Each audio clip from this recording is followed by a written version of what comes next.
vind dat u het ook moet doen. Als je de grootmeester van de Vlaamse film aan boord hebt, dan moet hij toch zelf een keer klappen. 50 jaar geleden sloten de Limburgse mijnen. Maar in film en theater leven ze voort. Hoe blikken regisseurs terug op deze geschiedenis? En welke verhalen vertellen ze? Je bent de inspiratie. Moest kort, hè? In deze videoreeks reflecteren 4 regisseurs op hun werk en visie. Hoe verbeelden zij het Limburgse mijnverleden? Op het witte doek en toneel. Doe jij maar. Ook Jij bent nog een een keer, filmmaker. Een dilemma. Een productie maken voor de mijngeneratie of de mijnloze generatie? Voor de mijnloze generatie. Moest kort, hè? Ja, dat is Jij? kort genoeg. Ik zou daar ook voor kiezen, ja.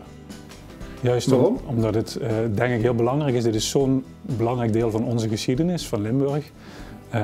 En de mensen die erover kunnen vertellen, die sterven langzaam uit.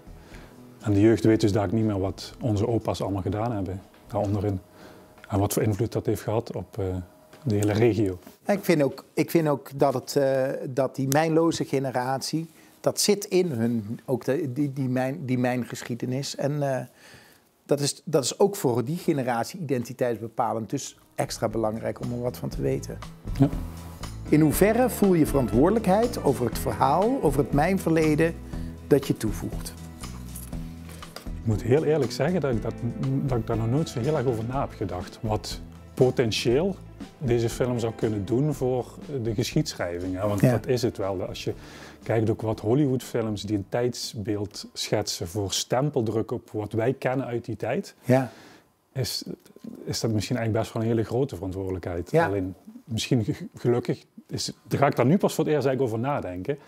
Het is nooit de bedoeling geweest om een historisch document te maken. Dan was het een documentaire geworden. Dus het is een speelfilm, het is onze interpretatie. En we hebben natuurlijk heel veel onderzoek wel gedaan om zo goed mogelijk bij de waarheid te komen. Maar we gaan niet roepen dat dit de waarheid was. Je bent voor heel veel mensen het perspectief op dat stuk geschiedenis. Ja, dat is maar ik sta er precies in zoals jij.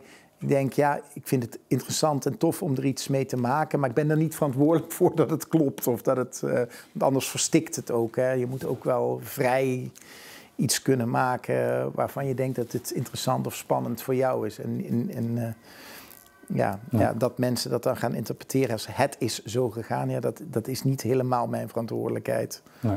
Of de jouwe. We gaan die film maken en we weten nog niet of die dadelijk door 10 man wordt gezien bij wijze van, of dat het inderdaad echt een ding gaat worden in Limburg. Zoals het boek Het Geluk van Limburg dat is geworden. Geen idee. Dus voel je misschien ook die verantwoordelijkheid nog niet zo, dat je niet zeker weet dat het... Nou ja, maar ik denk ook, je gaat het nooit goed doen. Iedereen gaat altijd zeggen, ja, maar zo ging het niet. Of dat is niet zo, of dat was niet zo. En dan, ja, dat is ook net zo hard wel waar als niet waar. Dat was voor jou niet zo. Of, En je zit op een dun lijntje te dansen tussen het drama wat een film kan doen en natuurgetrouwheid.